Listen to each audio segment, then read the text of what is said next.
past and serving today. Be thankful that they gave so much and include them when you pray. I would like to now present the United States Armed Forces Anthem. If you know somebody or you have served yourself, you may stand on the different anthems.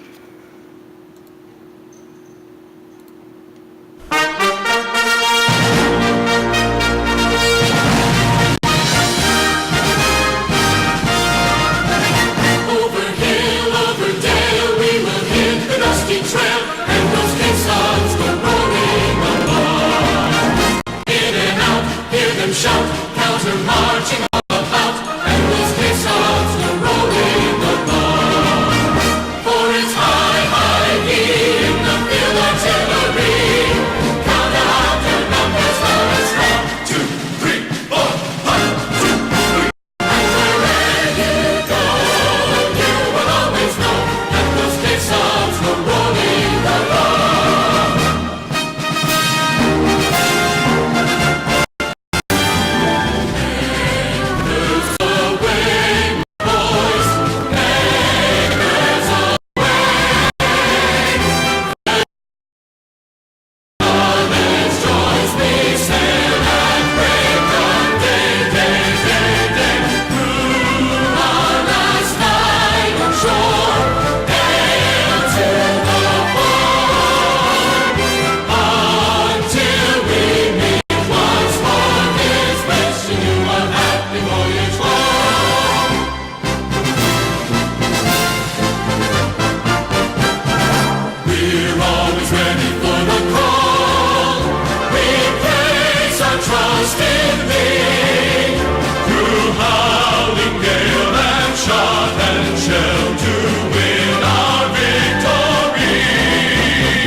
Hello, is that better? Okay, I am so glad to see you all here today. On behalf of the Shugart Women's Center and SWCircle, thank you so much for coming and being a part of this program. We have had a slight change in the program. We have a new guest speaker, Major Mark Bigno. He's an instructor at Ronald Reagan High School for the Air Force JROTC, has generously agreed to be our speaker today, so please help me give him a very warm welcome.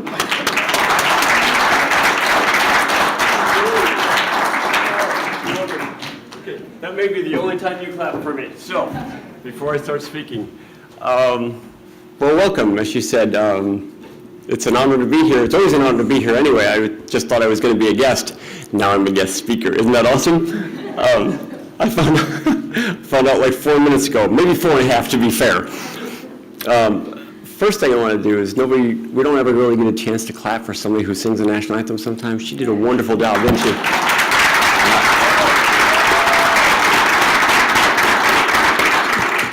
So anybody who's ever had to speak or sing in front of somebody, all of a sudden you're like, I've got this thing, and then you walk 5 feet from the microphone. The closer you get to the microphone, the more you're like, oh my gosh, you lose control of your central nervous system.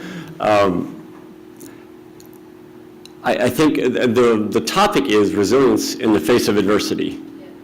And so, I could go on all kinds of tangents, so I guess if they're going to give me a topic on which to speak, this would be a good one, because I can use pretty much any example, and you guys are like, that's right on, that's right. I remember cracking that egg, and I couldn't get the eggshell out of it, and I had to cook it in, and no, that's not adversity, right? So I would say if we're going to honor women and veterans who have served, we should look throughout history. Now, I don't have any historical facts. I may make up some statistics along the way, but 85% of statistics are made up on the spot, right? Just like that one. So I think we should look back through history. Somebody said all the way from the Revolutionary War, women beginning to serve. And at that time, you served in support roles, right? Not necessarily side by side, but support roles, right? You were maybe nurses, yes, sir. Point of order, you bring it. I grew up in Plimpton, Massachusetts. Our heroine was Deborah Sampson. She fought in the Revolution. She Awesome. carried a gun, and she was wounded, and that was when she was found out. Okay. So one of those like back door, tuck the hair up, don't let anybody know. Well, good. And so that helps prove my point that women have been ready to serve and defend, just like a man, just like a young boy, whomever wants to serve. You can see it right there that somebody they put their lives on the line, and they went out and they served even when somebody told them, no, you couldn't do it. So throughout that adversity, I think, so when do we prepare for adversity? When should we? Like when we meet it? Or should we start preparing up here? Because there's all kinds of adversity that people have. Some people have physical adversity. I'm not necessarily talking about disabilities or handicaps. I'm talking about like you're required to get out of Marine basic training and you have to do 30 push-ups and you can only do 19. So there's your first adversity. That's a quick physical adversity. Some people have emotional adversity. They may not be able to control fear, or they may not be able to control anxiety or whatever it may be. So you start preparing for that stuff a long time ago. How many people prepare for, in the military they push it into you. You better have a plan. We're getting ready to go out there. What's your plan? And then what's your plan when that one falls apart? At least 25 to 30% of it, right? You better have prepared in your heart and in your mind that I'm going to face something and I need to be ready so that you don't crumble and you don't fall apart. So women throughout history have consistently grown in their roles throughout the military, from support, from sneaking, from wanting to serve, through the Civil War, rendering aid, whether it be to even enemy soldiers or what they thought was the opponents and what they thought was the enemy. They didn't care. So they is this my water, by the way? Yes. Excellent, thank you, because it's getting a little dry over here. Serving all the way up to this time, and now, in the last 5 years, what has happened? We've got women who they said, you may now go into combat, like true combat. Yes, there were still support roles. I served in Desert Storm, so I was in Saudi Arabia in 1991.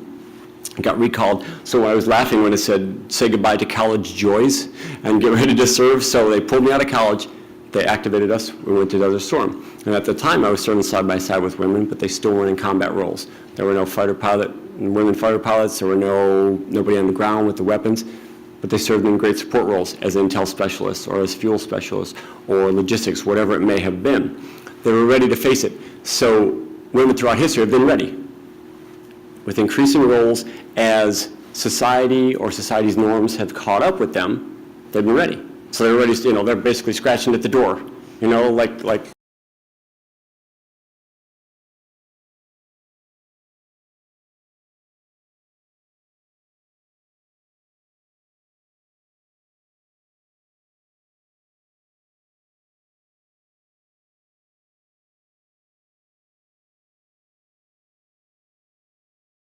right?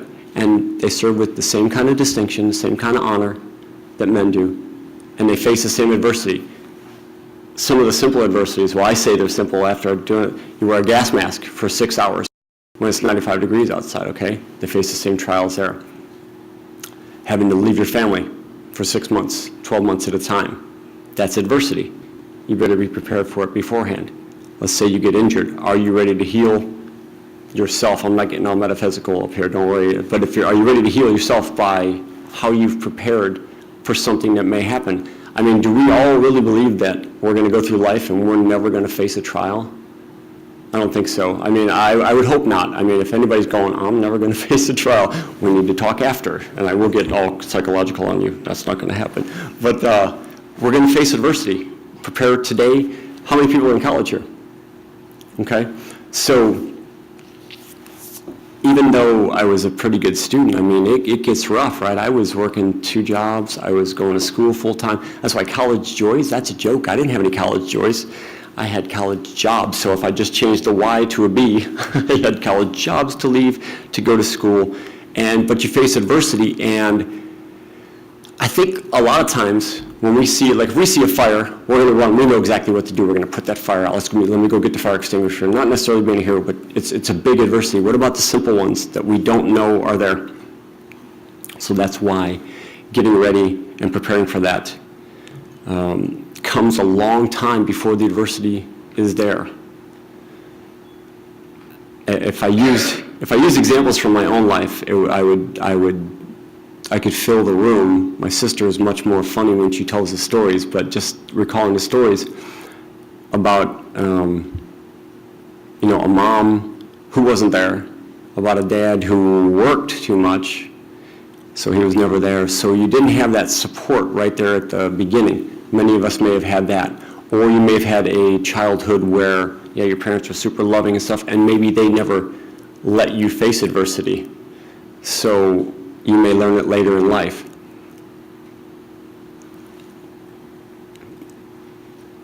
I mean, I think I can say this about 100 times. If you prepare yourself now for the fact that you will face it, you're gonna come through it better, and you may not do it perfectly.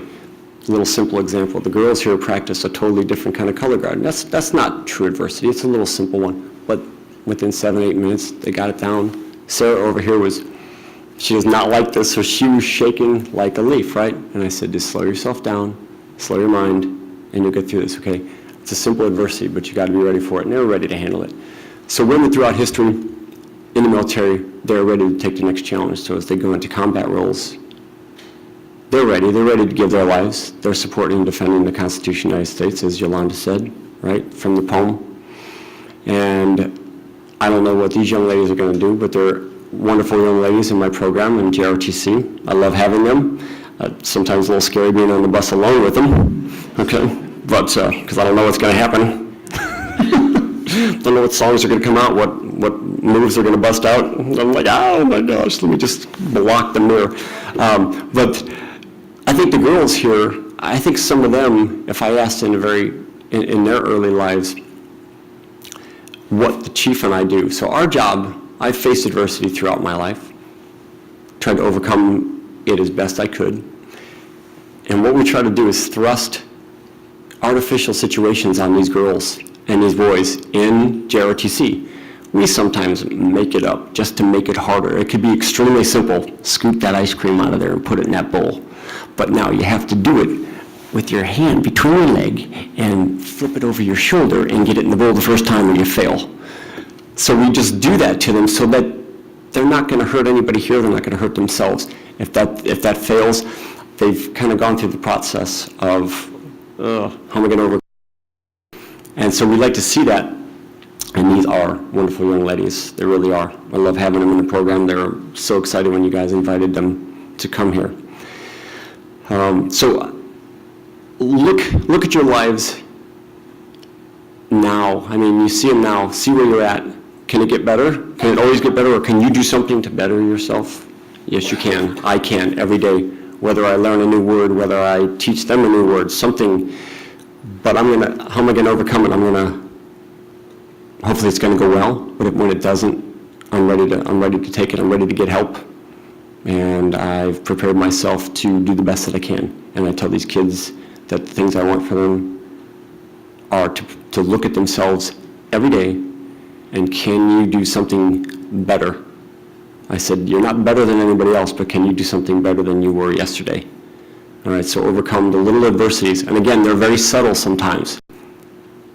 They're subtle, aren't they? The boyfriend that didn't pay any attention one day, or the teacher who was kind of snarky, or whatever it is. Little things, so if you can prepare for those, and you can, he who's given trust with little can be given trust with much. I don't know if I've rambled too. Is that enough rambling? Am I good to go so we can go get some food? Because nobody wants to listen to me anymore. Thanks, guys.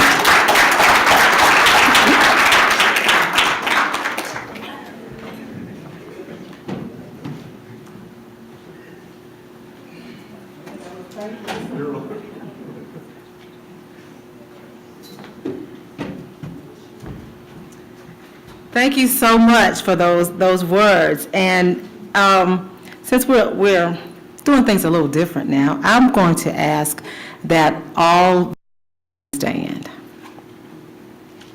And let's give them a nice round of applause.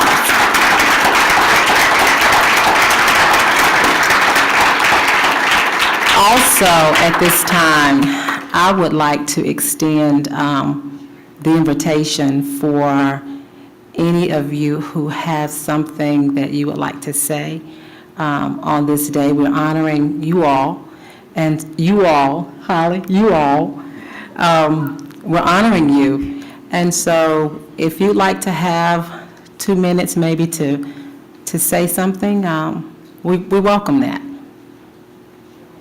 Anybody? Yes. What?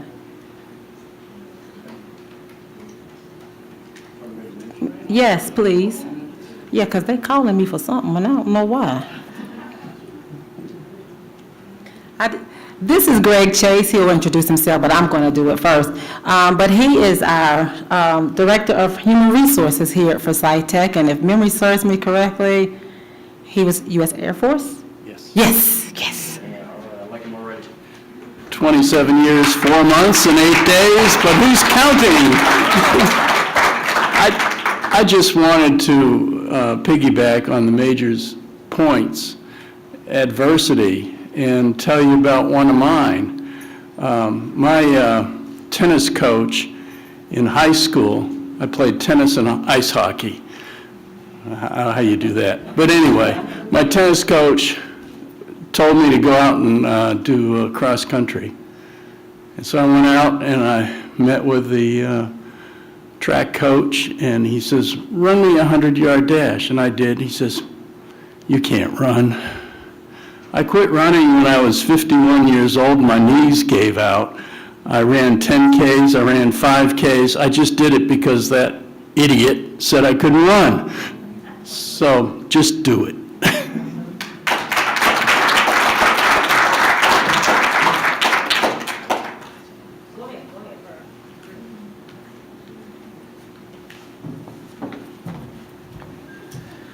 Hi, good afternoon. My name is Beth Ann Kelsch. I'm the curator of the Women Veterans Historical Project at UNC Greensboro, and I just want to just share a quick personal reflection and experience. I have not served in the military. I started the job collecting materials and oral histories of women who served in the military in 2008. I've met hundreds and hundreds of veterans, from World War II veterans to current UNCG students who are at UNCG on the GI Bill, and some of them are active in reserves from all branches, Army, Navy, Air Force, Marines, Army, Navy, Nurse Corps, Coast Guard, WASPs, Women Air Force Service Pilots, World War II, some Cadet Nurse Corps. So I came to my job just with an interest in history and interest in preserving the past. And over the years, I've just really loved meeting and talking to and just being part of the lives of women veterans, and just always impressed with these women, and no matter what experiences they have gone through, they always talk about, the pride in service. So I want to thank all the veterans, male and female, here today. Thank you.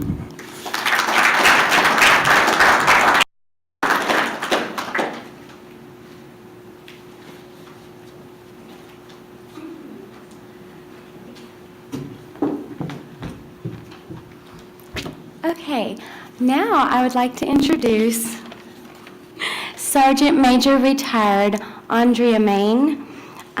She enlisted in the United States Army in 1988, and she served for 24 years before retiring honorably in October of 2012. Some of her positions was drill sergeant, first sergeant, and operations sergeant major. I'm not sure what any of those are, but apparently she is the bomb on that one. I did have the pleasure of meeting her at last year's event. She had the color guard. She was in charge of posting the colors. Thank you very much. I just have to say I'm really glad she's on our side because I was like, whoo, okay, she's really, really, really a wonderful woman. She does so many things. She's active in her community and she enjoys mentoring youth. She does cancer service.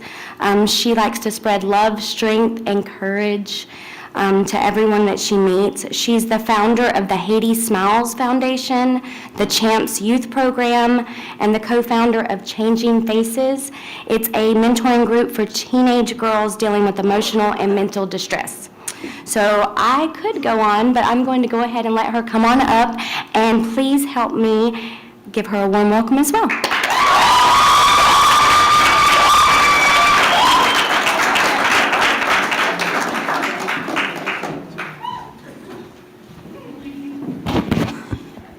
Check. Very good. First of all, let me apologize. I did get the time a little bit confused. I came off to speaking, so please forgive me. Good afternoon. Okay. This is the way it works. Your motivation will determine how long I stay up here. Good afternoon. See, the peanut gallery, they know, okay? It is truly an honor to stand before you. I thank Ms. McLean, I thank my fellow veterans out there in the audience, and I truly think I would be remiss if I didn't thank the young people that I have the pleasure of dealing with on a daily basis. They are my crew, they are my focus, they are my determination, they are my children. I love them. I want to thank the R.J. Reynolds JROTC. Y'all give them a hand. I'm going to try my best to stay on focus. I do have a script, I really do, but with Sergeant Majors it's really tough to stay on script, so y'all keep me on script over there, okay? When I was asked to take part in this event, I was super excited, overwhelmed, and eager to stand before you to talk about resiliency. I was eager to come and remind you that storms of life will come. They will rage. But you must believe that you can weather all the storms in your life by taking life's storms one storm at a time. Nothing is more important than achieving success, other than the ability to be resilient in the face of challenges and adversities which come with success.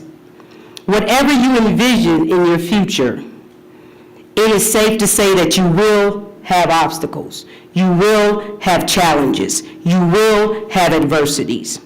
What do you do with these obstacles? Do you let them stop you from achieving your dreams? Do you let them stop you from succeeding? Do you throw in the towel on your dreams and your hopes? No, you get through it.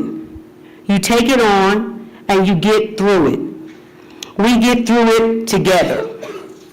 We believe in ourselves and we have to believe in our abilities. We must believe in the power of failure because through our failures, we learn. We learn to grow and become wiser. I'll talk to you about a failure in my life. I remember being a young E4 in Germany. I thought I was all that and a bag of chips. I was an E4 and I only been in the military for about 2 years. And I was ready to be an E5. Didn't know what it entailed, didn't know what came with it, I was just ready. And all the people around me, they would say, you know what, Spell, that's my maiden name. You're not ready. Why don't you continue to study? There'll be another opportunity for you to go to the board to get recommended for sergeant. Not me. I was gung-ho. I was a stud muffin. I had to do it for me. I went before the promotion board to E5, and I failed miserably. The sergeant major told me I wasn't ready. He said, you should have taken a little more time to study and get to know what it is you need to know to be an E5. That broke me down for a while, but I didn't let it keep me down. I was resilient. I was determined more than ever to continue to fight, continue to go to boards, and if I had given up that cold day in 1990 in Germany, I wouldn't be standing before you as Sergeant Major, which is the top 1% of the United States Army.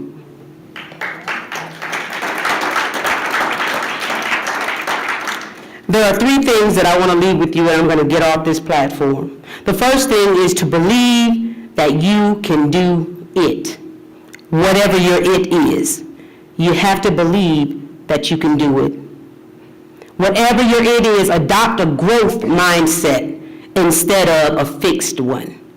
There will be storms of struggle and setbacks, but always believe in yourself and your abilities. Believe that you can do it.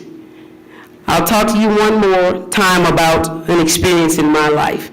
When I was at the Sergeant Major's Academy in El Paso, Texas, something about me, I always want to give back, because I really believe that my life was spared through all my adversity so that I could be here to give and do for somebody else. So in Texas, I wanted to start a sports academy. And I didn't want my academy to be like just the original or ordinary team. I wanted it to be special. To be a part of my academy, you had to maintain a 2.5 grade point average. On the staff in my academy, I wanted educators to be tutors for the kids. That's what I wanted. But I was met with so much resistance. People were telling me, your academy won't work in this town. There are teams on the east side, on the west side, on the south side. And I'm like, you know what? The more you tell me I can't, the more I'll fight for it. I left Texas in 2009 with the biggest sports academy in the history of El Paso. Number 2, stop trying to fix your weaknesses. Stop trying to fix your weaknesses. We have to find and embrace our strengths and let our strengths conquer our challenges. So don't harp on your weaknesses or your past failures. We all experience moments of weaknesses. Don't let it consume you. Instead, let it groom you for your next challenge. The third thing is to be prepared for battle. Because with challenges, with adversities, you're going to have to fight in some circumstances, in some instances. But you have to have a plan. You have to have a plan. If you want to do something, you have to say, if I do this, I have to do this. To get here, I have to go through this. You have to have a plan. Okay? Especially to my young people, have a plan to where you're going and what you need to do to get there.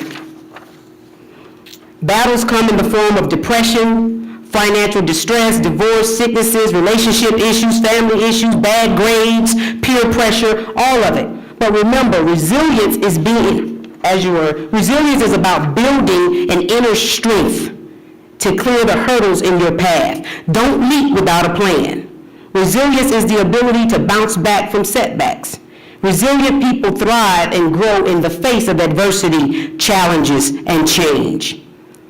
What I'll do right now in my closing is tell you a little bit about the adversity and challenges in my life.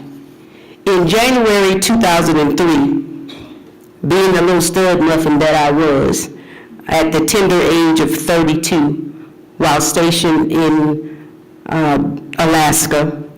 I was diagnosed with stage 2 ductal carcinoma, breast cancer. At the time of my diagnosis, my son, my oldest son, was 9 years old, and my baby was 3 months old.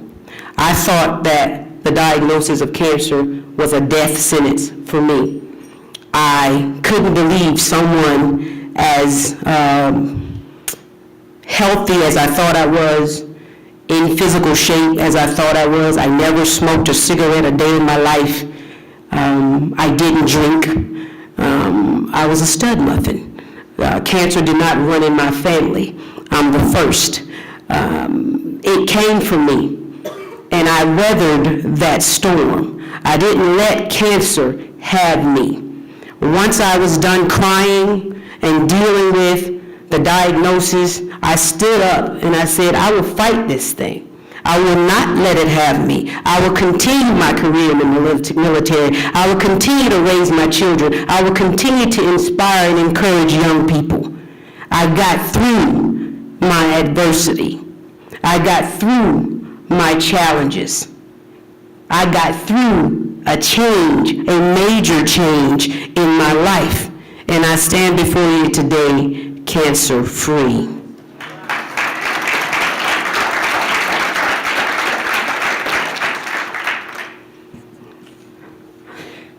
So, I'm not going to get a little teary-eyed here.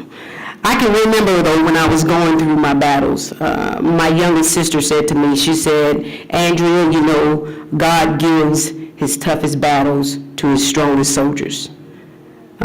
So I endured, and I stood in the presence of adversities, and I found my peace. Peace beyond all imagination. Peace that allowed me to smile while going through chemotherapy. Peace that allowed me to smile while going through radiation. That same peace that allowed me to smile when they told me I had to have radical surgery. The same peace that is here for you. Troubles don't last always. Stay strong and have faith and understand that storms will arise. Know that you have already won because you couldn't let these storms stop you from succeeding. We are strong, we are powerful, we are resilient. Thank you.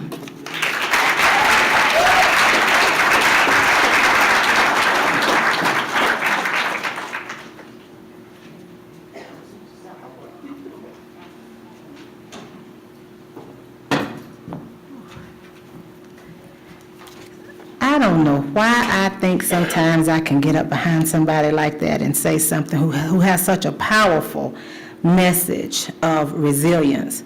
And you know, I'm just excited. I'm happy right now. I'm very fortunate that what happened today shows us that we're all in this together. I want to thank Sergeant Benyo, where you go, there you go, Benyo, is that right? For stepping up and saying some words of encouragement and sharing some things with the audience. And then Sergeant Major coming in, and sorry about that switch up and confusion there, but it all happens for a reason. And I think both of those messages happened just like they were supposed to happen.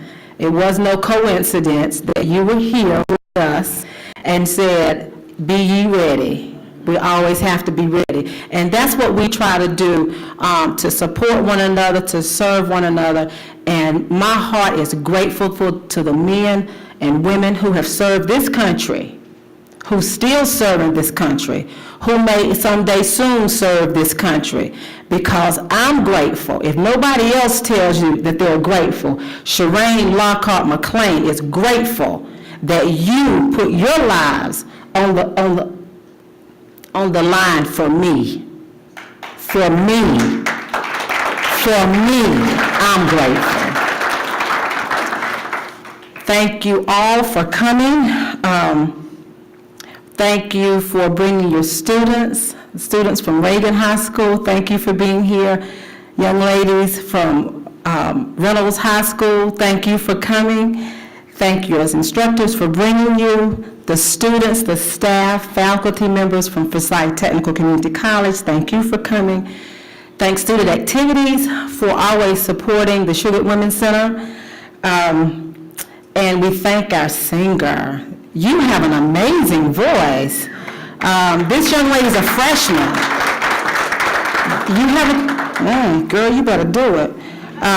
Please make sure you visit the booth outside with Beth Ann. She came up and spoke a few moments ago from UNC Greensboro.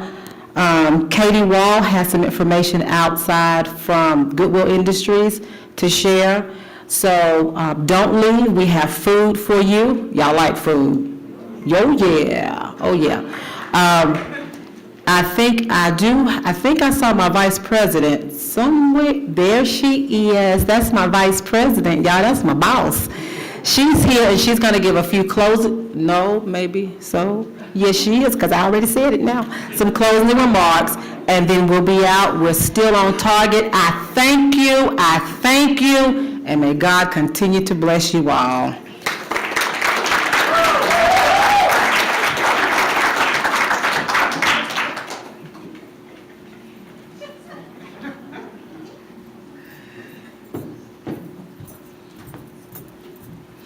Good afternoon. It always just warms my heart when we have programs like this and we get the opportunity to share with our community some of the wonderful things that we have going on here at Forsyth Tech. And the opportunity to recognize and appreciate our veterans is just a wonderful, wonderful opportunity. When Shireen came to me a couple of years ago with the idea to do a program like this where we honored women veterans, I have learned a long time ago that when Shireen has an idea, that you really just need to get out of the way and let her do it, because she's going to do it anyway. But this has certainly just been one of the beautiful things that she has come up with in her role as the director of the Women's Center. To honor specifically females that are veterans that sometimes may not get the same sort of recognition maybe that they deserve, as well as our males that are veterans. So thank you, Shireen, for the work that you do in putting on a program like this. Again, as she said, we have food for you, and so we welcome you and we encourage you to socialize and to interact with each other and enjoy your visit here today at Forsyth Tech. Thank you.